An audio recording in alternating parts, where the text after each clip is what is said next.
बड़ा ही लंबा सा मैसेज लिखा गया एक एसएलवी फैमिली मेम्बर के द्वारा। कह रहा सर ज़िंदगी जीने में बिल्कुल मज़ा नहीं आ रहा। यार देखो, ज़िंदगी जीने के मेरे हिसाब से दो ही तरीके हैं। या तो जो मिल रहा है उसको एक्सेप्ट कर लो कि हाँ ये है और यही होने वाला है और हमारे बस की नहीं है, हम इस लायक नहीं है कि हम इसे चेंज कर सकें, और ये ऐसे ही चलता रहेगा। मतलब अपनी हार मान लो और जो मिल रहा है उसमें एंजॉय करना स्टार्ट कर दो। Point number one. या फिर दूसरा तरीका ये है कि नहीं भाई, जो मिल रहा है ना इसमें सेटिस्फाई होना ही नहीं है, उठना है और चीज़ों को चेंज करना है, भले ही कितना भी दर्द क्यों ना हो। टेम्परेरी थोड़ी देर के लिए दर्द रहेगा, पेन रहेगा, पर लेकिन जो पेन वो गेन में कन्वर्ट होगा ना, उसको किसी चीज़ के साथ में कंपेयर नहीं कर पाओगे। पर अपने कंफर्ट जोन से बाहर निकलना पड़ेगा, और पड़ेगा तो मतलब पड़ेगा। जब तक नहीं निकलोगे तब तक ये ज़िंदगी ऐसे ही चलती रहेगी। और अगर लग रहा है कि नहीं चल रही है, मजे में चल रही है, तो फिर चलने दो उसको। फिर क्यों उसमें बेसिकली उंगली कर रहे हो? जो हो रहा है अच्छे से चलने दो फिर उसको। तो ऐसे मैसेज मत किया करो सर ये हो रहा है, ये ऐसे मैसेज कम से कम आप लोग किया करो कि सर प्रॉब्लम ये है और मैं सोल्यूशन सोच रहा हूँ, इस सोल्यूशन को और आगे लेके कैसे चला जाए। तब आता है बातें करने में मजा।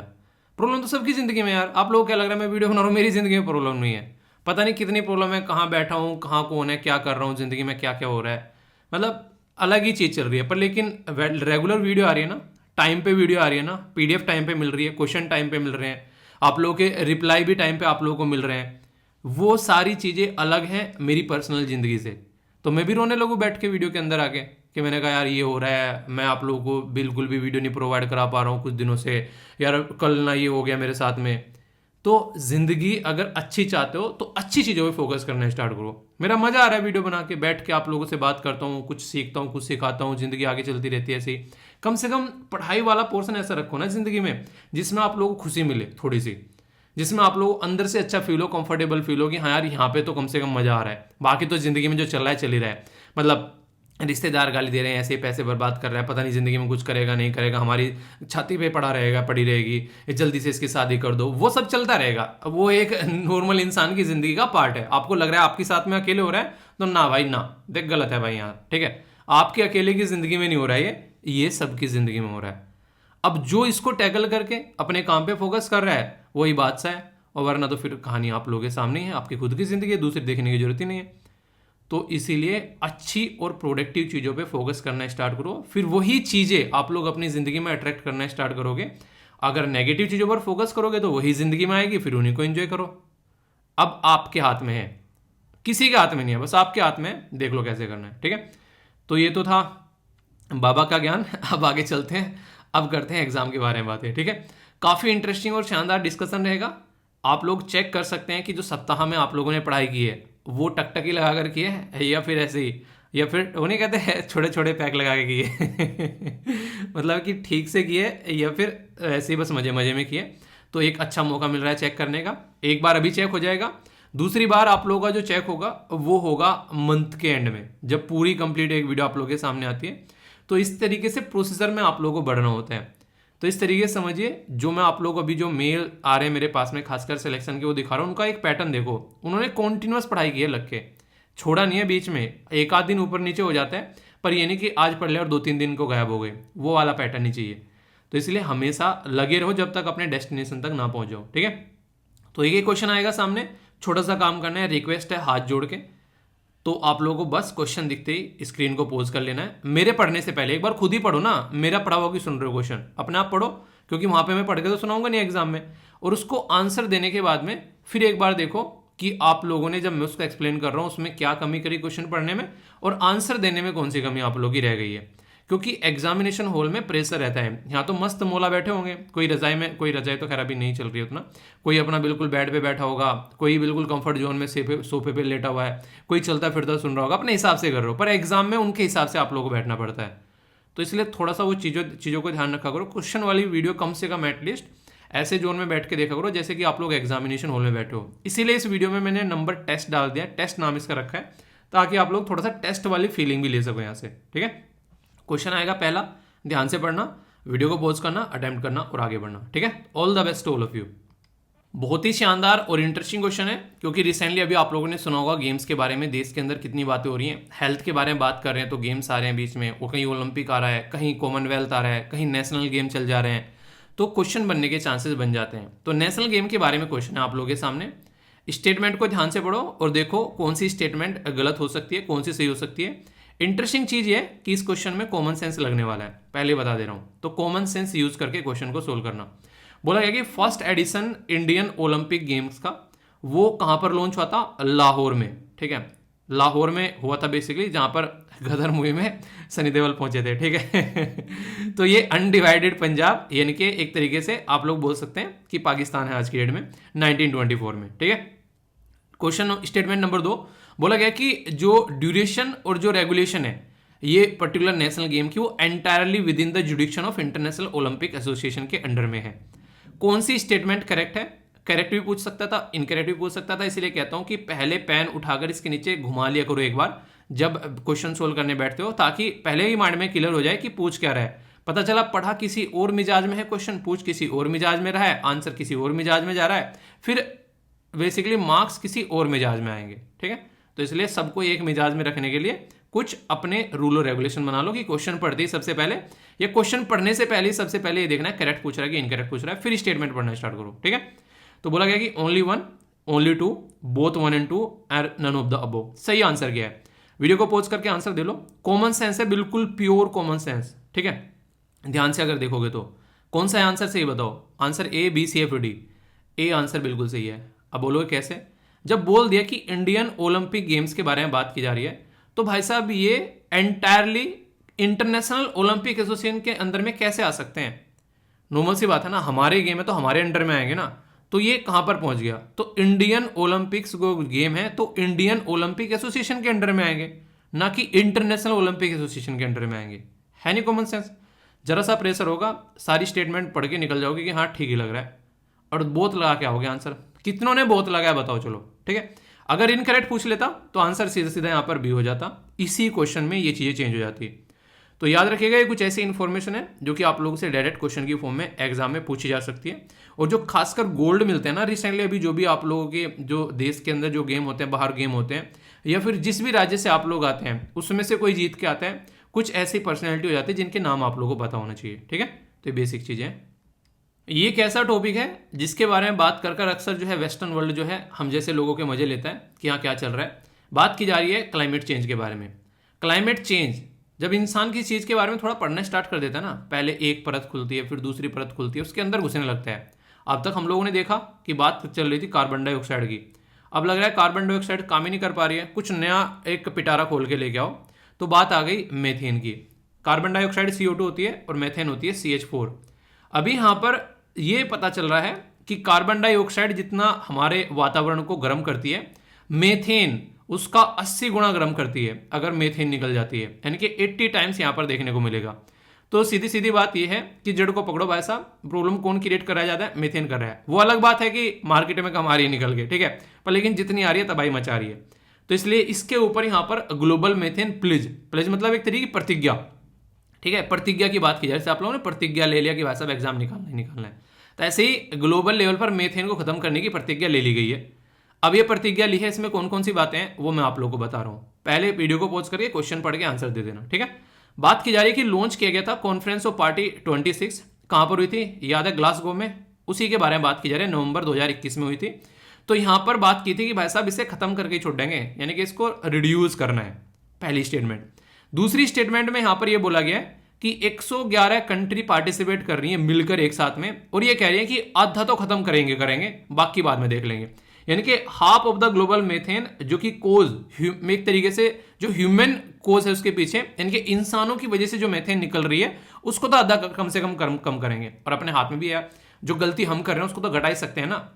जैसे मैं कहता हूं क्वेश्चन को ध्यान से पढ़ लिया करो, ध्यान से पढ़ के आंसर दोगे, आधी गलती वैसे ही कम कर दोगे आप लोग। तो ऐसे जो इंसान गलती करता है एटलीस्ट वो तो कम कर सकते हैं ना। भूकंप आ रहा है, एक तरीके से बाढ़ आ रही है, सुनामी आ रही है, ये सारी चीजें काफी हद तक हमारे हाथ में नहीं होती है, ठीक है। भूकंप हमारे हाथ में नहीं है, तो वो जो हाथ में नहीं है उसको छोड़ दो। अब वही कहता हूं, जो सिचुएशन आप लोगों के हाथ में है, आप लोगों की प्रॉब्लम दिक्कतें हैं, उन पे फोकस करो। अब कोई और सामने से आगे क्या बोल रहा है, अरे बोलने दो यार, उसकी जबान है, अपने ऊपर फोकस करो, ठीक है। तो ये बोला गया यहां पर। नेक्स्ट बोला गया यहां पर कि इंडिया जो है वो, India which is not a part of global methane pledge, वो इसका पार्ट नहीं है इंडिया, ठीक है। पर फिर भी यहां पर अगर बात करेंगे तो ये बोला जाता है, इसमें आगे हालांकि एक्सप्लेन करूंगा तब बताऊंगा, ठीक है। तो करेक्ट आंसर क्या है बताना है। ए में बोला गया 1 2, बी में बोला गया 2 3, सी में बोला गया 1 3 और डी में बोला गया ऑल ऑफ द अबो। सही आंसर क्या है? A B C F D. तो मैं आशा करता हूं पोज करके आंसर दे लिया होगा।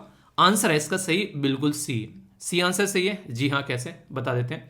पहली स्टेटमेंट बिल्कुल सही है। लॉन्च किया गया था कॉन्फ्रेंस ऑफ पार्टी 26, ये बेसिकली बोला जाता है कहां पर? नवंबर के महीने में, और इसको ग्लासगो कॉन्फ्रेंस भी बेसिकली बोला गया। और कॉन्फ्रेंस ऑफ पार्टी आप लोग बोलते हैं, ये आप लोगों को यूके के अंदर देखने को मिला। इसके बारे में कई बार आप लोगों से क्वेश्चन पूछे जा चुके हैं। इंपॉर्टेंट है, पॉइंट याद रखेगा।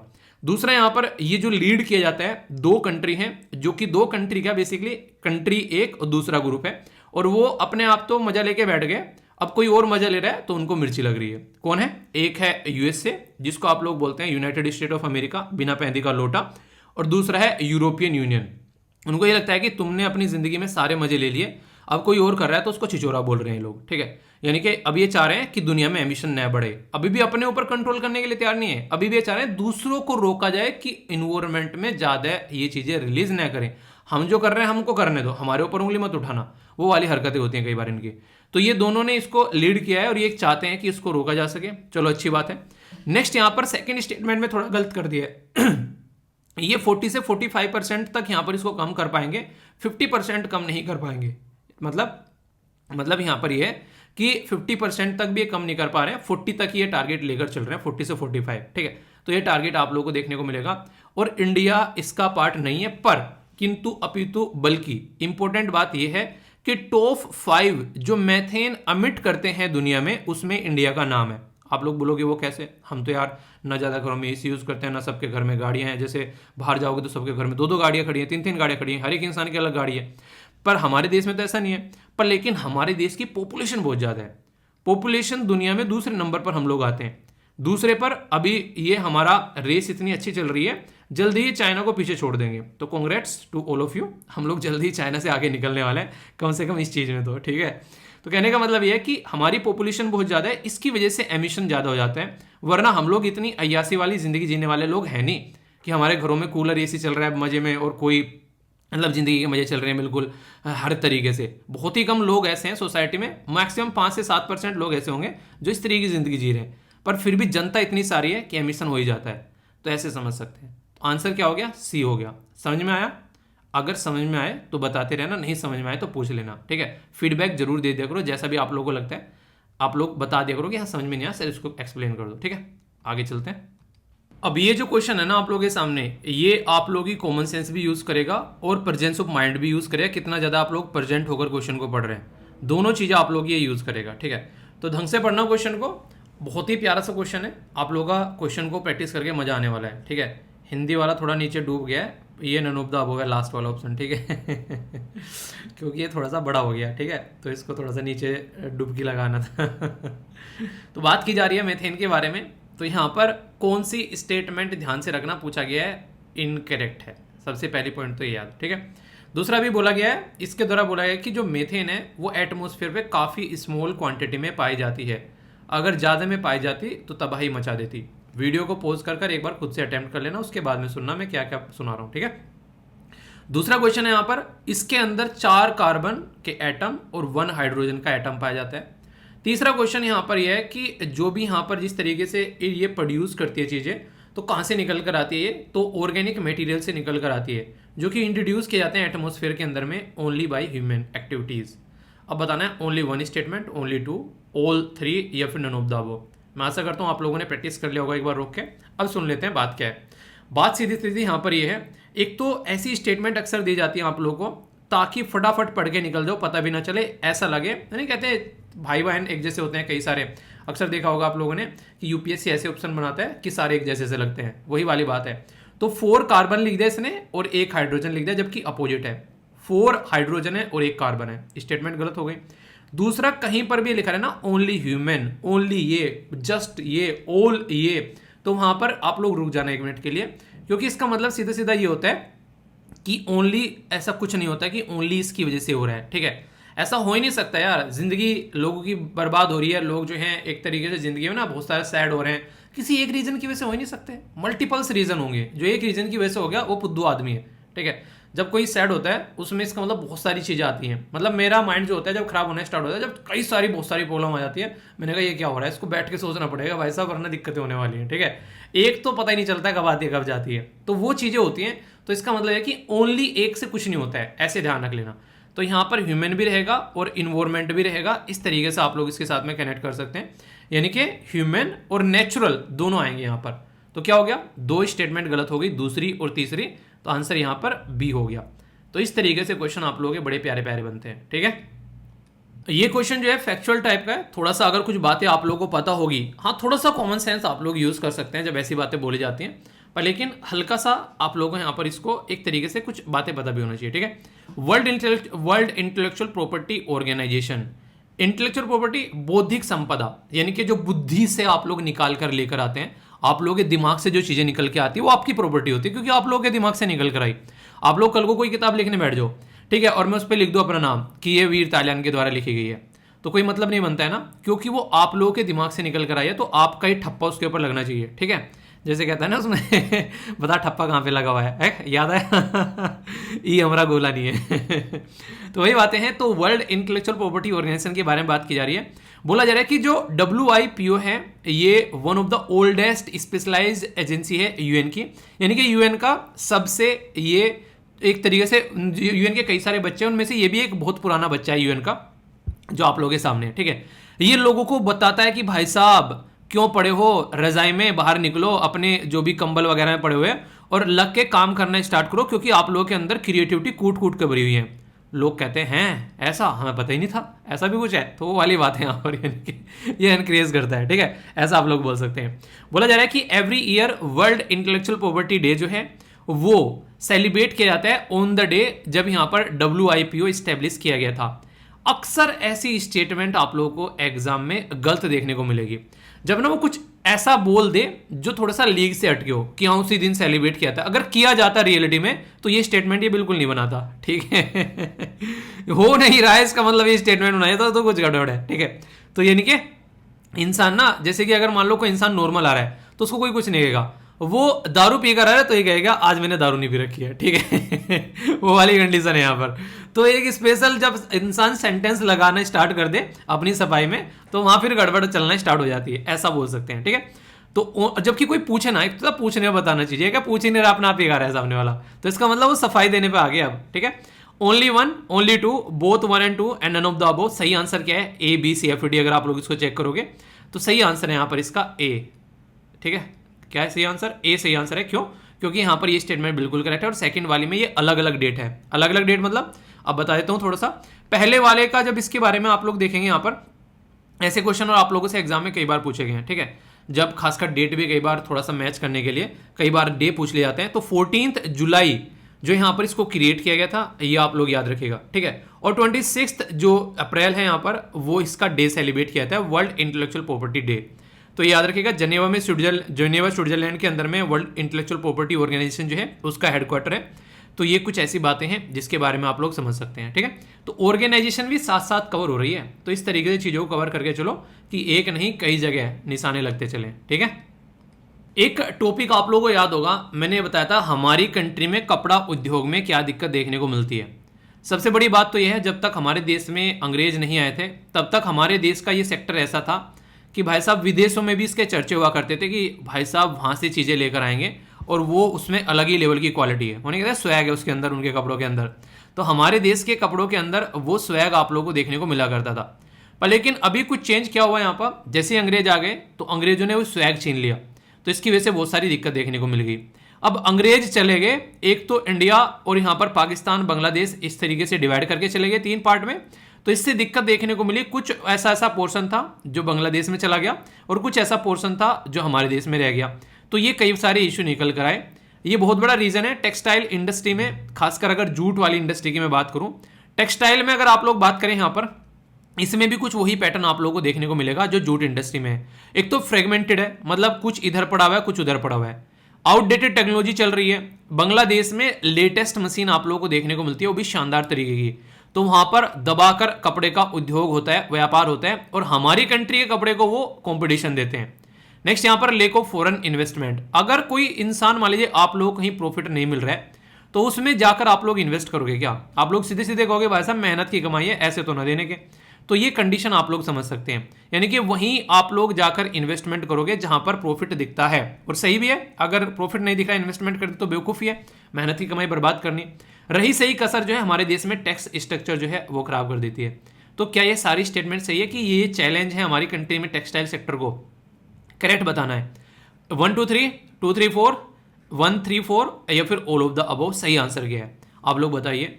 ए बी सी एफ डी अगर आप लोगों से पूछा जाए सही आंसर क्या है, तो सही आंसर क्या है? समझ में आया? तो सही आंसर वही है जो आप लोग सोच रहे हो, डी आंसर सही है। ठीक है, तो ऐसी ऐसी चीज़ें आप लोगों को देखने को मिलती है। तो ऐसे क्वेश्चन अगर बने तो कन्फ्यूज आना बिल्कुल नहीं है, थोड़ा सा चीज़ों को समझना है। कई बार ऐसी चीज़ें आप लोगों के सामने निकल कर आती है। ठीक है, तो ये बातें हैं। नेक्स्ट क्वेश्चन की ओर चलते हैं। ये अगला क्वेश्चन जो है ये भी काफ़ी इंटरेस्टिंग है, ध्यान से पढ़िएगा क्योंकि चक्षु खोलेगा। ठीक है, बात की जा रही है यहाँ पर न्यू और इसी के साथ में पैलेस्तीन, जो ये बोला यूनेस्को के बारे में बात की जा रही है। बोला जा रहा है कि ये दोनों के दोनों जो हैं यूनेस्को के मेंबर हैं बट यूनाइटेड नेशन के मेंबर नहीं हैं, यानी कि उसके घर तो जाते हैं पर इसके घर नहीं आते। ये स्टेटमेंट देख सकते हैं। इजराइल जो है वो मेंबर है यूनाइटेड नेशन का but not the member of UNESCO, यानी कि इजराइल जो है वो उनके अपोजिट जा रहा है। इजराइल कहता है तुम उसके घर जाओगे तो हम इसके घर जाएंगे, तो ये बातें बोलेगी। इजराइल बिल्कुल अपोजिट जा रहा है। यूनेस्को जो है उसका पर्पज ये रहता है कि 5 major programme education, natural science, social, human science, culture, communication, information, यानी कि प्रकृति, समाज, मानव विज्ञान, एक तरीके संचार, सूचना, इनके ऊपर काम करना, इसका मेजर प्रोग्राम इन्हीं के ऊपर चलते हैं। अब यहां पर यह पूछा गया कौन सी स्टेटमेंट जो है वो इनकरेक्ट है, ये आप लोगों को बतानी है। Only 1, only 2, all 3, none of the above सही आंसर क्या है? A B C F D, यानी कि कौन सी ऐसी स्टेटमेंट है जो आप लोगों को लग रही है तो गलत होगी भाई, इसमें क्या कर दिया ये, तो ये आप लोगों को बताना है बेसिकली। ठीक है, तो सही तरीके से अगर देखा जाए यहाँ पर तो ये जो ऑर्गेनाइजेशन के बारे में आप लोगों से डिस्कस कर लूंगा ताकि आप लोगों के क्वेश्चन जो है वो ढंग से क्लियर हो जाए, क्योंकि ऑर्गेनाइजेशन के ऊपर भी कई बार क्वेश्चन बन जाता है। ठीक है, तो आंसर क्या हो गया? आंसर डी हो गया। डी मतलब इनकरेक्ट कोई सा भी नहीं है, सारे के सारे भाई बिल्कुल दूध के धुले हुए हैं। ठीक है, किसी के अंदर कोई कमी नहीं है। तो ऐसे लोग अक्सर कम मिलते हैं जिसके अंदर कोई कमी ना हो। ठीक है, तो यूनेस्को जो है इसकी जो स्टेटमेंट दी गई इसका मतलब ये सारी इसी की बातें हैं। कुछ और बातें बता देता हूं, ये तो आप लोगों को बताई दी कि इसकी बातें हैं यूनेस्को की। इसका मोटो क्या है? ये खुद बोलता है कि भाई साहब दिमाग के अंदर जो भसड़ मची पड़ी है ना उसको हटा के शांति लेकर आओ, मतलब पुरुषों के भी और महिला के भी। एक तो ये बात बोलता है जब भी पार्टी करनी हो तो मेरे हेडक्वार्टर आ जाना, मेरे घर आ जाना। वो कहाँ पर है? फ्रांस में, पेरिस में। और आईफिल टावर भी देख लेना। ये ऐसी बातें क्यों कर रहे हैं? क्योंकि इसलिए कर रहे हैं क्योंकि एजुकेशन भी होती है, साइंस भी है और यहाँ पर कल्चर भी है। तो इसलिए यहाँ पर कहाँ पर आना है? पेरिस में आना है। इसको बनाया गया था यहाँ पर 16 नवंबर 1945 में। और ये शानदार तरीके की ऑर्गेनाइजेशन जो है 2 रिपोर्ट भी बनाती है, यानी कि ये फ्री नहीं रहते हैं भाई साहब, पूरी साल कुछ ना कुछ काम लगा रहता है इन लोगों का। जैसे कि एक रिपोर्ट बनाई ग्लोबल एजुकेशन मॉनिटरिंग रिपोर्ट, यानी कि दुनिया में एजुकेशन कैसे चल रही है। इनका काम कोविड-19 ने बढ़ा दिया, लोगों के तो स्कूल बंद हो गए, मतलब उनका काम रुक गया, इनका काम बढ़ गया। ये देखना कि बता कहाँ कहाँ स्कूल बंद हो गए। ठीक है, बताओ कहाँ कहाँ पे लोगों को एजुकेशन नहीं मिल रही, तो भाइयों का काम ज़्यादा बढ़ गया। तो ऐसी चीज़ें आप लोगों को देखने को मिलती है, किसी का काम खत्म होता है तो किसी का काम बढ़ जाता है। इसी के साथ में जेंडर पैरिटी इंडेक्स ये बात करते हैं कि सोसाइटी में महिला और पुरुष में कितना भेदभाव चल रहा है, वो होना नहीं चाहिए। सभी चीज़ें यहाँ पर दिक्कतें करती हैं जब यहाँ पर फीमेल और मेल के अंदर में डिफरेंस आप लोगों को यहाँ पर नजर आते हैं। तो ये समझ सकते हैं आप लोग यहाँ पर। तो ये 2 रिपोर्ट भी क्वेश्चन की फॉर्म में पहले पूछी जा चुकी हैं कि भाई बता दो इसका सही क्या है, तो आप लोगों को पता होगा तो क्वेश्चन अटेम्प्ट करने में मजा आएगा। ठीक है, हल्का सा आइडिया होना चाहिए, बताना कैसा लगा क्वेश्चन, मतलब मजा आया, किस किस का सही हुआ, किसका गलत हुआ। जिसका गलत हुआ हो दिल में दर्द नहीं लेना, इसका मतलब कुछ नया सीखा है। जिसका सही हुआ हो ज़्यादा उछलना मत, क्योंकि अभी प्रैक्टिस चल रही है, एग्जाम नहीं है। ठीक है, ये क्वेश्चन काफ़ी इंटरेस्टिंग है और उसका थोपड़ा देख के बता सकते हो कि ये स्टेटमेंट गलत हो सकती है। ठीक है, कैसे बात करेंगे अभी। बात की जा रही है यहाँ पर IMEI, ये हर एक इंसान के पास में इसके फ़ोन है, उसके पास में यहाँ पर ये नंबर होगा, यानी कि आप लोगों के पास में हर एक के पास में ये नंबर है। आप लोग बोलोगे कैसे? क्योंकि अभी लेक्चर देख रहे हो ना, तो इसका मतलब सबके हाथ में फ़ोन है। ठीक है, अब ये मत बोलना सर टीवी पे बैठ के देख रहे हैं। ठीक है, कुछ ऐसे भी तो यहाँ पर बात करो जिसके पास में फ़ोन है, तो ये इंटरनेशनल मोबाइल इक्विपमेंट नंबर ये प्रोवाइड कराना होता है। और अभी रिसेंटली न्यूज़ में था क्योंकि गवर्नमेंट ने बोला कि भाई साहब ये नंबर होना चाहिए। ठीक है, तो इसलिए यहाँ पर ये बातें निकल कर आई। तो मिनिस्ट्री ऑफ कम्युनिकेशन ने सबको ठोक ठोक कर बोला कि भाई साहब ये नंबर जो है नहीं हुआ तो अपने देश में हम जो है मोबाइल नहीं बनाने देंगे। ठीक है, तो ये बातें हैं, चलिए आगे चलते हैं। जब मैं कई सारी बातें बता रहा होता ना, अगर कोई उसको भी ध्यान से सुने ना, तो कई बार आप लोगों को आंसर मिल जाता है। जो इतनी बकवास स्टार्टिंग में मैं बोल के चला गया हूँ ये क्वेश्चन स्टार्ट करने से पहले, अगर थोड़ी सी भी आप लोगों ने ध्यान से सुनी होगी तो इस क्वेश्चन का आंसर आप लोग दे दोगे पूरा। वो कैसे, अभी बताता हूँ। IMEI एक यूनिक नंबर है जो कि यहाँ पर डिवाइस के अंदर मोबाइल नेटवर्क के बेसिकली एक तरीके से डिवाइस को आइडेंटिफाई करता है उन मोबाइल नेटवर्क की, भाई साहब वहाँ है ये, पकड़ लो जाके, उसने चोरी कर लिया, ठीक है। तो ये काफ़ी ज़्यादा जरूरी है। 15 डिजिट का नंबर है, जैसे फ़ोन के अंदर में यूनिक आइडेंटिटी होती है एक तरीके से, ये एक ऐसी आइडेंटिटी आप लोगों को देखने को मिलेगी। मिनिस्ट्री ऑफ होम अफेयर के द्वारा यहाँ पर बोला गया है, यहाँ पर एक तरीके से कि सेंट्रल इक्विपमेंट आइडेंटिटी जो रजिस्ट्रेशन है, ठीक है, तो बोला गया यहाँ पर कि अर्लियर उसके अंदर रोल आउट किया गया ताकि यहाँ पर मोबाइल फ़ोन जो भी बेस्ड है यहाँ पर ये 3 लिस्ट है यहाँ पर, ग्रे लिस्ट, व्हाइट लिस्ट और ब्लैक लिस्ट, इसमें यहाँ पर उनको डाला जा सके, ठीक है। कौन सी स्टेटमेंट करेक्ट है ये बताना है। ओनली 1, ओनली 2, ऑल 3 या फिर नन ऑफ द अबव। सही आंसर बताओ आप लोगों के हिसाब से क्या होगा। अटेम्प्ट कर लिया करो, ठीक है, अटेम्प्ट तो कर लिया होगा ना। आंसर यहाँ पर बी। अब आप लोग खुद देखो, मैंने यहाँ पर जब ये आप लोगों को कहानियाँ सुना रहा था उस टाइम पर मैंने बातों बातों में और जानबूझकर बोला था वो, मैंने कहा देखता हूँ कौन कौन पकड़ता है।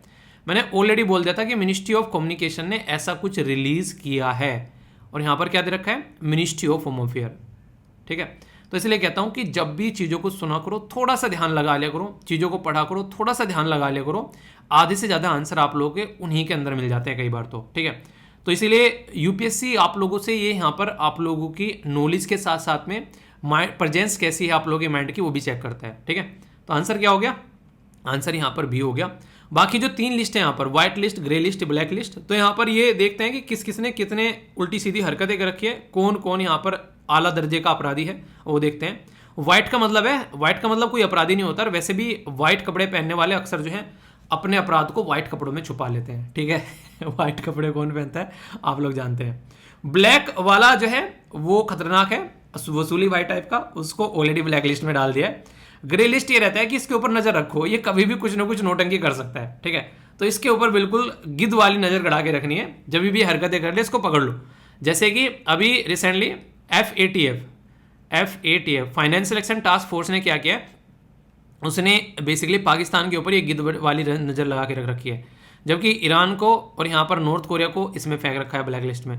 तो ऐसे आप लोग समझ सकते हैं, ठीक है। और व्हाइट वाले तो यही है अपना नेताजी, कपड़े पहनो और घूमे और मजे लो जिंदगी के, कोई कुछ बोलने वाला नहीं है। तो आप लोग सारे व्हाइट पोशाक वाले हो, जिसका मोबाइल जो है वो सही है बिल्कुल, सारी आईडी वाईडी सब रजिस्टर है, कोई फेक चोरी की चीज़ें नहीं यूज़ कर रहे हो, तो आप लोग व्हाइट कैटेगरी में होगे, ठीक है। आंसर क्या हो गया, आंसर यहाँ पर बी हो गया। इंटरेस्टिंग और बड़ा ही प्यारा क्वेश्चन है, शांति स्वरूप, एक तरीके शांति स्वरूप भटनागर प्राइज, ये एक अवार्ड है और अवार्ड के बारे में अक्सर आप लोगों से क्वेश्चन पूछे जाते हैं। और ये रिसेंटली न्यूज़ में किस लिए है, क्योंकि CSIR ये रिसेंटली अभी न्यूज़ में, उसी से रिलेटेड यहाँ पर ये बातें आप लोगों से करने वाला हूँ। तो इंपॉर्टेंट पर्सनैलिटी भी कवर हो जाएगी और अवार्ड भी, एक तीर से 2 निशाने, एक पंथ 2 काज, ठीक है। एक बच्चा कह रहा है सर आधे तो मुहावरे याद करवा दिए। तो अगर हिंदी है, हिंदी में काम आएंगे आप लोगों को, ठीक है।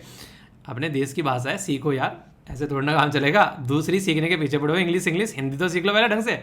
शांति स्वरूप भटनागर प्राइज जो है उसके बारे में स्टेटमेंट आप लोगों के सामने बोला गया कि it's name after the founder director of CSIR, यानी कि साइंटिफिक जो यहाँ पर CSIR है उसका जो फाउंडेशन हुआ उसके डायरेक्टर जो है बेसिकली फाउंडर डायरेक्टर थे यहाँ पर डॉक्टर शांति स्वरूप भटनागर, जो हमारे बीच में भी नहीं है।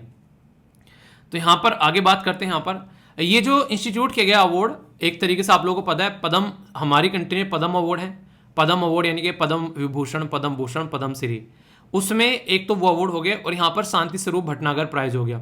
तो बोला यहाँ पर यह गया कि जो ये एक तरीके से जो ये अवार्ड है और जो वो अवार्ड है इनसे ये पहले बनाए गए हैं, यानी कि यहाँ पर ये बताया जा रहा है कि पद्म अवार्ड से पहले बनाया गया है शांति स्वरूप भटनागर अवार्ड, ये आप लोगों को बताया गया, जो कि साइंस एंड टेक्नोलॉजी के फील्ड में दिया जाता है। ये ऐसा क्वेश्चन है जो कि यूपीएससी ने सिमिलर टाइप का क्वेश्चन आप लोगों से पूछा था, ठीक है। वो पूछा था आप लोगों से भारत रत्न के बारे में। तो ऐसे क्वेश्चन आप लोगों से एग्जाम में बनते हैं, इसलिए ऐसे क्वेश्चन भी आप लोगों से पूछे जा रहे हैं। तो ऑर्गेनाइजेशन न्यूज़ में है तो ऑर्गेनाइजेशन ना पूछ के उसकी कुछ हिस्ट्री उठा लेंगे आप लोगों से। इसलिए कहते हैं जब मैं आप लोगों को पढ़ाता हूँ, कभी मैं आप लोगों को करंट नहीं पढ़ाता। आप लोग बोलते हो कि सर बस करंट पढ़ा रहे हैं, नहीं, बैकग्राउंड स्टैटिक पोर्शन पढ़ाता हूँ बैकग्राउंड में। और हमारा लेक्चर हमेशा करंट का आप लोगों को लगभग 40% देखने को मिलेगा, प्लस जो वो है स्टैटिक उसमें 60% देखने को मिलेगा। इसीलिए ताकि सारी तरीके क्वेश्चन आप लोग सोल्व कर सको, ठीक है। करंट तो ये था CSIR न्यूज में, क्वेश्चन बना हुआ स्टैटिक से, तो ऐसी चीजें तैयार करनी, ठीक है। क्या हो गया यहाँ पर, अभी यहाँ पर आप लोगों को इतना पता होना चाहिए एटलीस्ट कि पद्म अवार्ड हमारे देश में कब आए थे। तो पद्म अवार्ड हमारे देश में आए थे 1954 में। और यहाँ पर ये जो अवार्ड है जिसको बोलते हैं शांति स्वरूप भटनागर अवार्ड, ये हमारे देश में बेसिकली बनाए गए थे 1957 में। यानी कि पद्म अवार्ड से 3 साल बाद में ये अवार्ड आया। यहाँ पर बोला गया कि ये अवार्ड पद्म अवार्ड से पहले आ चुका है, तो ये स्टेटमेंट यहाँ पर इनकरेक्ट हो गई, तो याद रखिएगा। शांति स्वरूप भटनागर जी जो थे उनका नाम आप लोग जरूर याद रखिएगा, बहुत ही एक इंपॉर्टेंट पर्सनैलिटी, देश में CSIR का गठन कर गए, कहीं ना कहीं उसको एक शानदार बॉडी बना कर गए, जो कि आज की डेट में भी रिसर्च एंड डेवलपमेंट के फील्ड में हमारे देश में काफी बड़ा रोल प्ले कर रही है, ठीक है। आंसर क्या हो गया, आंसर यहाँ पर ए हो गया, सेकंड स्टेटमेंट इनकरेक्ट है। अगर इनकरेक्ट पूछ लेता तो आंसर बी हो जाता, ठीक है, कोई कंफ्यूजन नहीं होना चाहिए। एक इंपॉर्टेंट पर्सनैलिटी भी आप लोगों की कवर हो जा रही है, डॉक्टर शांति स्वरूप भटनागर। तो यहाँ पर करेक्ट स्टेटमेंट आप लोगों को यहाँ पर बतानी है, ओनली 1, ओनली 2, ओनली 3 या फिर ऑल ऑफ द अबव। सही आंसर क्या है ये आप लोगों को बताना है। बोला यह जा रहा है कि he was the founder director of CSIR। पहली स्टेटमेंट मैं आप लोगों को ऑलरेडी एक्सप्लेन कर चुका हूँ, यानी कि ये स्टेटमेंट जो है वो करेक्ट है, ठीक है, मैंने बताया अभी। सेकंड में बोला गया कि he was the first chairman of University Grant Commission UGC। तीसरा बोला गया कि he was confirm Order of the British Empire, तो ये इनको अवार्ड मिला। ही वॉज नाइटेड इन 1941 और elected as a fellow of Royal Society London 1943। कौन सी स्टेटमेंट यहां पर करेक्ट है, only 1, only 2, only 3, all of the above, यानी कि सारी की सारी। आप लोग ये देखो, मान लीजिए आप लोगों को घर वालों ने बोला कि यार तुमको ना खेत में जाना है और खेत में जाकर तुमको वहां पर एक छप्पर लगाना है ताकि वहां पर जाकर पानी चला सकें और आप लोग वहां पर जाकर एक तरीके से रखवाली कर सको। आप लोगों ने छप्पर की जगह मस्त तरीके का एक वहां पर कमरा बना दिया। घर वालों ने जितना एक्सपेक्ट किया था उससे ज़्यादा काम कर दिया। आगे अगर कोई काम करना हो तो घर वाले किसको बोलेंगे कि यार पहला काम दिया था शानदार तरीके से कर दिया इंसान ने। तो यहाँ पर दूसरा काम भी करने के लिए कोई ऐसा काम जो स्टार्टिंग से स्टार्ट करने वाली बात होगी तो आपको बुलाया जाएगा, भाई साहब वो वाला ना बंदे ने सही प्रोजेक्ट कंप्लीट किया था, फिर से उसी को लेकर आओ, स्टार्टिंग वाला प्रोजेक्ट उसी को देना है। तो इसलिए यहाँ पर CSIR के तो फाउंडिंग डायरेक्टर थे, जब वो प्रोजेक्ट शानदार तरीके का था तो यहाँ पर 2 एक तरीके से उसी इंसान को दिया जाता है। UGC भी यहाँ पर आप लोग देखते हैं, इसका भी कुछ ऐसे आप लोगों को देखने को मिला, ठीक है। तो यहाँ पर इन्हीं को फर्स्ट चेयरमैन बनाया गया ताकि इनिशियल चीज़ें ढंग से लेकर चला जा सके। नई नई चीज़ है उसमें ज़्यादा ध्यान देना होता है। सारी की सारी स्टेटमेंट करेक्ट है आप लोगों के सामने, ठीक है। बड़ा ही प्यारा, बहुत ही शानदार सा इंटरेस्टिंग क्वेश्चन है, ध्यान से देखिएगा। ये क्वेश्चन मैप बेस्ड है और इसी के अंदर 5-6 मैप आप लोगों के कवर होने वाले हैं। बहुत ही प्यारा है, ढंग से सुनिएगा, ठीक है। बात की जा रही है पोलिनेशिया। पोलिनेशिया के अंदर हवाई आइलैंड है। Next Micronesia. माइक्रोनेशिया के अंदर सोलोमन आइलैंड है, ये बहुत ज़्यादा न्यूज़ में था रिसेंटली भी। मेलेनेशिया के अंदर में मार्शल आइलैंड है, ये भी बहुत ज़्यादा न्यूज़ में रहता है। और पोलिनेशिया के अंदर कुक आइलैंड है। तो कौन सा पेयर करेक्टली मैच है, only 1 pair, only 2 pair, only 3 pair या all of the above pair? ये ऐसा क्वेश्चन है जिसमें से कोई ना कोई एग्जाम में पूछा जा चुका है, कोई भी ऑप्शन ऐसा नहीं है जो अब तक एग्जाम में ना पूछा गया हो। तो इसलिए कह रहा हूं कि बहुत ही इंपॉर्टेंट क्वेश्चन है और ये ऐसे क्वेश्चन आप लोगों को स्टार बनाकर अपने पास में सेव कर कर रखने चाहिए। आंसर दे लिया, किस किस ने आंसर जो भी दिया है वो याद रखना। बाकी अभी मैं आप लोगों को यहाँ पर बताता हूँ सही क्या है। यहाँ पर जब आप लोग ऑस्ट्रेलिया के पास में आएंगे तो ऑस्ट्रेलिया का जो ये वाला रीजन है ऊपर वाला, ये वाले रीजन की यहाँ पर बात की जा रही है, ठीक है। ऑस्ट्रेलिया के जस्ट ऊपर यहाँ पर आप लोगों को जो रीजन देखने को मिल रहा है, यहाँ पर ये वाले रीजन की बात आप लोगों को यहाँ पर देखने को मिलेगी। समझते हैं यहाँ पर कैसे कैसे। पहले आंसर बता दो क्या है ये, इसका सही आंसर क्या है, वो है बी। वो कैसे है अभी आप लोगों को बताऊंगा। अगर आप लोग यहाँ पर देख पा रहे हो, ये है माइक्रोनेशिया, यहाँ पर ऑस्ट्रेलिया हो गया, ये है मेलेनेशिया और ये है पोलिनेशिया। तो ये 3 पार्ट में यहाँ पर नॉर्मली डिवाइड होता है। इन तीनों पार्ट के अंदर भी आप लोगों को अलग अलग से चीज़ें देखने को मिलेगी कि इनके अंदर अलग अलग आइलैंड है। जैसे मेलेनेशिया के अंदर सोलोमन आइलैंड है, ठीक है। यानी कि आप लोग ऐसे रख सकते हैं कि कपड़े बहुत मैले हो गए हैं, यानी कि गंदे हो गए, इसलिए स्लो स्लो चल रहा है, कभी कोई पहचान ले कि भाई गंदे हो रखे हैं, ठीक है। या फिर कपड़े फट गए, पैंट फट गई है, आराम आराम से चल रहा है, कभी कोई पहचान ले, ठीक है। तो ऐसे याद रख सकते हैं। एग्जाम में मैच करना है वो आप लोगों को पता होना चाहिए, ठीक है। तो इस तरीके से रखिए। पोलिनेशिया, पॉलीथीन के अंदर हवा भरी हुई है। हवाई आइलैंड कहाँ पर है, ये पोलिनेशिया के अंदर है, ऐसे आप लोग बोल सकते हैं, ठीक है। तो यहाँ पर एक तरीके से ऐसे याद रखिएगा। मार्शल, एक तरीके से कोर्ट मार्शल कर देते हैं। ऐसा इंसान जो कि माइक्रोफोन छुपाकर आर्मी के अंदर घुसा हुआ था, उसका कोर्ट मार्शल करना पड़ गया। रीजन क्या था, वो एक तरीके से बकायती कर रहा था, अंदर इंफॉर्मेशन अंदर की बाहर पहुंचा रहा था। तो इस तरीके से आप लोग जैसे भी याद, देखो यार मतलब मुझे जो याद आया, मैंने एक तरीके से ना जब पढ़ रहा था तो मुझे दिमाग में आया, ऐसे किया जा सकता है, ठीक है। कुक आइलैंड आप लोगों को देखने को मिलेगा, पन्नियां जला जलाकर कुकिंग कर रहा है, खाना बना रहा है, ठीक है, जंगल में फंस गया कहीं पर, तो पोलिनेशिया, कुक आइलैंड, ऐसे आप लोग कर सकते हैं। ये होता है मेमोरी फॉर्मेशन। जो लोग ना लंबी लंबी चीजें याद कर लेते हैं, वो किसी एक चीज के साथ में दूसरी चीज को कनेक्ट कर देते हैं, तब वो चीजें याद रहती हैं। ऐसे कोई नहीं सारे की माँ के पेट से सीख के आए सारी चीजें याद है सबको, ठीक है। तो अब आप लोग देखिए यहाँ पर पोलिनेशिया कहाँ पर है, पोलिनेशिया के अंदर हवा भरी हुई है, हवाई आइलैंड, ठीक है। माइक्रोनेशिया कहाँ पर है, यहाँ पर माइक्रोनेशिया कहाँ बोला था, ठीक है। तो माइक्रोफोन लेके आया सोलोमन मार्शल, ठीक है, याद आया, तो ये गलत हो गया, ठीक है। तो यहाँ पर स्लो स्लो चल रहा है, तो यहाँ किसके बारे में बात की थी, ये सारी चीजें आप लोगों से डायरेक्ट पूछी जा सकती है, क्योंकि मैली हो गई है या फिर कपड़ा फट गया है, तो इस तरीके से समझ सकते हैं, ठीक है। तो Melanesia, Polynesia, cook island, polythene से को पन्नियां बना रहा है, एक तरीके से वो खाना पका रहा है।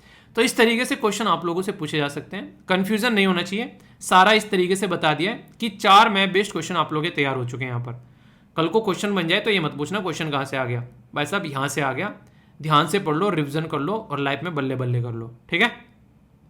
इंटरेस्टिंग क्वेश्चन है, और वही वंदे भारत ट्रेन के बारे में। बेचारी टूट फूट गई अभी, यहाँ पर कहीं उसके आगे भैंस आ रही है, कहीं गाय, कहीं कुछ आ रहा है, तो उसकी वजह से टूट फूट भी गई अभी, तो ऐसे ही ट्रेन बना रखी है। ऐसा वरना ट्रेन पहले ऐसी हुआ करती थी, जो अंग्रेज बना के गए थे, सामने जो भी आ जाए उसको उड़ाता हुआ चला जाए। इसमें वो भी मरे और ट्रेन भी मरी, दोनों चीज़ें आप लोगों को देखने को मिल रही है। हालांकि हमारे देश में काफ़ी बड़ी प्रॉब्लम है, मैन एनिमल कॉन्फ्लिक्ट आप लोगों को अक्सर देखने को मिलता है। वंदे भारत ट्रेन के बारे में कुछ बातें हैं प्यारी प्यारी सी, जो आप लोगों को पता होनी चाहिए, और ये न्यूज़ में भी है अभी, तो इसलिए भी आप लोगों के लिए इंपॉर्टेंट क्वेश्चन बन जाता है। सबसे पहला बोला गया कि ये हमारे द्वारा अपने ही हाथों से बनाई गई है। उन्हें कहते हैं अपने द्वारा बनाया गया खाना पसंद आता है, तो हमने अपना आप बनाई तो पसंद आएगा, अपने ही देश में बना रखी है, बाहर से भी नहीं लेके आए तो और बढ़िया है। तो हाई स्पीड और सेल्फ प्रोपल्ड ये ट्रेन आप लोगों को देखने को मिलेगी, ठीक है, स्वचालित, और इसी के साथ में जो यहाँ पर निर्मित उच्च गति आप लोगों को इसके अंदर नजर आएगी, अपनी डिजाइन की हुई चीजें, ठीक है। फर्स्ट वंदे भारत जो है ये मैन्युफैक्चर की गई इंटीग्रल कोच फैक्ट्री जो चेन्नई के अंदर में है, और मेक इन इंडिया प्रोजेक्ट के तहत यहाँ पर इसको बनाया गया। ये दूसरी स्टेटमेंट आप लोगों के सामने है। तीसरी स्टेटमेंट में ये बोला गया कि ये अचीव कर सकती है मैक्सिमम स्पीड जो है 160 किलोमीटर पर आवर। अब ये बताना है कि करेक्ट स्टेटमेंट यहाँ पर कौन सी है। ध्यान से सुनिएगा, क्वेश्चन आप लोगों का यहीं पर ही मिल चुका है अगर देखा जाए तो। ये जो बोला गया 1 स्टेटमेंट सही है, 2 स्टेटमेंट सही है, 3 स्टेटमेंट सही है, या ऑल ऑफ द या none of the above. Actual में अगर यहां पर ये लिखा होता 1 और 2, 2 और 3, 3 और 4, या फिर ऑल ऑफ द अबव, तो वो टफ क्वेश्चन होता। ये क्वेश्चन और आसान बन गया आप लोगों का। कैसे? अब यहां पर बोला गया कि ये क्या है, हाई स्पीड ट्रेन है। अब या तो हाई स्पीड ट्रेन सही है, या फिर जो इसकी स्पीड है 160 किलोमीटर ये सही है। दोनों में से एक ही स्टेटमेंट सही हो सकती है। दोनों स्टेटमेंट बिल्कुल भी सही नहीं है, क्योंकि एक मीडियम स्पीड है ये, ठीक है। हाई स्पीड होगी 400-500 किलोमीटर, तो इसका मतलब या तो ये गलत है या फिर ये गलत है। अगर आप लोगों को ये पता चल गया कि कोई सी एक स्टेटमेंट गलत है, तो आधा क्वेश्चन आप लोगों का सोल्व हो चुका है। अब मैक्सिमम ऐसी स्टेटमेंट जो है, ये स्टेटमेंट कोई सी एक गलत होगी, तो एक स्टेटमेंट अब 50% क्वेश्चन की चल रही है, तो यहाँ पर ये स्टेटमेंट अक्सर सही होती है। जब यहाँ पर इस तरीके की कोई स्टेटमेंट हो, तो सेल्फ जो उसको सपोर्ट करने वाली स्टेटमेंट फिर सही रहती है, ठीक है। तो ये स्टेटमेंट अगर पता चल गया, 2 स्टेटमेंट सही है आप लोगों के सामने, आंसर यहाँ पर बी हो गया। अगर होता 1 और 2 सही है, 2 और 3 सही है, तो आप लोग और ज्यादा कंफ्यूजन में आ जाते कि 1 और 2 सही है या फिर 1 और 3 सही है। अब यहाँ पर देखो और आसान क्वेश्चन बन गया। ऐसे क्वेश्चन में अगर ऐसे दे दे तो आसान बन गया, पर लेकिन यही जब आता है दूसरी तरीके से, जब एलिमिनेशन नहीं लगा पाते हैं, तब तो यही चीजें हैं टप पड़ जाती हैं। तो यूपीएससी दिमाग से खेलने का तरीका समझता है बहुत अच्छे से, कि इस इंसान के दिमाग के साथ कैसे खेलना है, तो इसलिए ये चीज याद रखिएगा, ठीक है। इंटरेस्टिंग क्वेश्चन है, यहाँ पर बात की जा रही है किसके बारे में, डिजास्टर मैनेजमेंट स्ट्रेटजी के बारे में। डिजास्टर को कैसे मैनेज करना है उसके तरीका होना चाहिए। बिल्कुल ऐसे ही है जैसे एग्जाम की प्रिपरेशन आप लोग करते हैं, उसको क्लियर कैसे करना है उसकी एक प्रॉपर स्ट्रेटजी आप लोगों के पास में होनी चाहिए, तभी उस एग्जाम को आप लोग क्लियर कर पाओगे। ऐसे ही डिजास्टर को मैनेज करने की भी स्ट्रेटजी होती है। योकोहामा स्ट्रेटजी, दूसरा बोला गया यहाँ पर ह्योगो जो फ्रेमवर्क, तीसरा बोला गया सेंडाई फ्रेमवर्क। तो आप लोगों को यहाँ पर यह बताना है कि कौन सा रिलेटेड है डिजास्टर मैनेजमेंट से। ए में बोला गया 1 और 2, बी बोला गया 2 और 3, सी बोला गया 1 और 3, डी बोला गया ऑल ऑफ द अबव। अभी जो आंसर मैं आप लोगों को बताने जा रहा हूं ना, उसमें डिजास्टर मैनेजमेंट का पूरा एक चिट्ठा खोलूंगा आप लोगों के सामने, ताकि कल को ये टॉपिक अगर लिखने के लिए भी आ जाए ना कहीं आंसर राइटिंग के लिए, तो वहां पर भी आप लोग इस्तेमाल कर सको। तो इस तरीके से मैं बेसिक चीजें आप लोगों को बताने वाला हूं, तो थोड़ा सा ध्यान से सुन के चलिएगा, ताकि कोई भी दिक्कत आप लोगों को देखने को न मिले, ठीक है। मतलब कहने का यह कि चीजों को ऐसे समझा करते हैं ताकि आराम से अगर कहीं क्वेश्चन भी बने तो आप लोग क्वेश्चन को भी ढंग से अटेम्प्ट करके उसका आंसर अच्छे से दे सको, ठीक है। तो बात करते हैं एक एक करके। आंसर यहाँ पर डी हो गया सारे के सारे। कैसे? सबसे पहले यहाँ पर 1989 में एक पर्टिकुलर फ्रेमवर्क लेके आ गया जिसको बोला गया international decade for natural disaster reduction, यानी कि जो नेचुरल तरीके से, प्राकृतिक तरीके से जो आपदा आती है उसको रिड्यूस करना है, उसके बारे में यहाँ पर बात की गई। नेक्स्ट आया यहाँ पर, इसको बोला योकोहामा स्ट्रेटजी एंड जो प्लान ऑफ एक्शन, यानी कि योकोहामा की स्ट्रेटजी आई और प्लान ऑफ एक्शन कैसे यहाँ पर अगर दिक्कत हो तो सुलझना है। तो फिर ये आया 1999 में। फिर यहाँ पर आया international strategy for disaster reduction, ठीक है। फिर इसके बाद में 2005 में यहाँ पर देखने को मिला, यहाँ पर जिसको बोलते हैं ह्यूगो फ्रेमवर्क ऑफ एक्शन 2005 से लेके 15। देखो पहले यहाँ पर क्या करे थे, 1989 से 1994 में 4 साल में ला दिया। फिर यहाँ पर 1994 से 1999 में यहाँ पर फिर यहाँ पर 5 साल में ला दिया, और फिर यहाँ पर 5 साल में ला दिया, ठीक है। फिर यहाँ पर ये इनको 6 साल लग गई लगभग। कैसे? क्योंकि यहाँ पर 2004 में सुनामी भी आप लोगों को देखने को मिली थी, और यहाँ पर सीधे सीधा बोला अब 4-4, 5-5 साल की बात नहीं, सीधे 10 साल पे जाएंगे, ठीक है। तो 10 साल की स्टडी होगी। फिर यहाँ पर जब 10 साल पूरे हो गए 2015 में, फिर 15 साल का जंप लगा दिया। अब की बार 15 से लेके 30 तक का काम कर दिया, और सेंडाई फ्रेमवर्क। और ये सारी की सारी जो लोकेशन है ना, ये किस देश के अंदर में है ये आप लोगों को बतानी है। योकोहामा, ह्यूगो, सेंडाई, ये ऐसे देश के अंदर में जहां पर भूकंप बहुत ज्यादा आते रहते हैं, और इसको कैसे हैंडल करना है वो जानते हैं। झटमंगनी फटबिया वाली बात होती है, तो उस देश का नाम बताना है, ठीक है। बड़ा ही इंटरेस्टिंग क्वेश्चन है। यहाँ पर बात की जा रही है आपदा मित्र के बारे में। आपदा मित्र जो है यहाँ पर डिजास्टर मैनेजमेंट के बारे में, ये उसी से रिलेटेड है। बोला जा रहा है कि सेंट्रल सेक्टर स्कीम, ये एक सेंट्रल सेक्टर स्कीम है जो कि लॉन्च की गई थी 2015 में। दूसरा बोला गया प्रोग्राम जो है ये एक तरीके से आइडेंटिफाई करता है कि सुटेबल इंडिविजुअल कौन है, जो डिजास्टर जब होगा वहां पर उनको ट्रेन किया जा सके, और कल को कोई दिक्कत हो तो उसको तुरंत तैयार किया जा सके कि वो भाई साहब उसको टैकल कर सके, ठीक है। यानी कि सबसे पहले जो कूदकर चीजों को बचाने वाला। नेशनल डिजास्टर मैनेजमेंट जो भी यहाँ पर कानून है उसको इंप्लीमेंट करने वाले हैं आपदा मित्र या फिर बोल सकते हैं। सही स्टेटमेंट क्या है? इनमें बोला गया 1 and 2, बी बोला गया 2 and 3, सी बोला गया 1 and 3, डी बोला गया ऑल ऑफ द अबव। सही आंसर क्या है? सही आंसर है यहाँ पर इसका क्या, 2 स्टेटमेंट सही है, ठीक है। तो बी आंसर सही है, 2 और 3 सही है, क्योंकि 2015 में नहीं लाया गया था, इसकी डेट जो थी 16 में निकल कर आया था, और बाकी के दोनों की दोनों स्टेटमेंट बिल्कुल सही है। ये ऐसे लोगों को तैयार करते हैं ताकि कल को कोई अगर दिक्कत आ रही है तो उस दिक्कत के साथ में फटाफट निपटा जा सके, तो उसके हिसाब से चीज़ों को यहाँ पर तैयार किया जाता है, ठीक है। तो ये कुछ बेसिक चीज़ें हैं जिसके बारे में आप लोगों को पता होना चाहिए, और कई बार डायरेक्ट क्वेश्चन आप लोगों से यहाँ से बनते हैं, तो कंफ्यूजन माइंड में बिल्कुल यानी कि कतई नहीं होना चाहिए।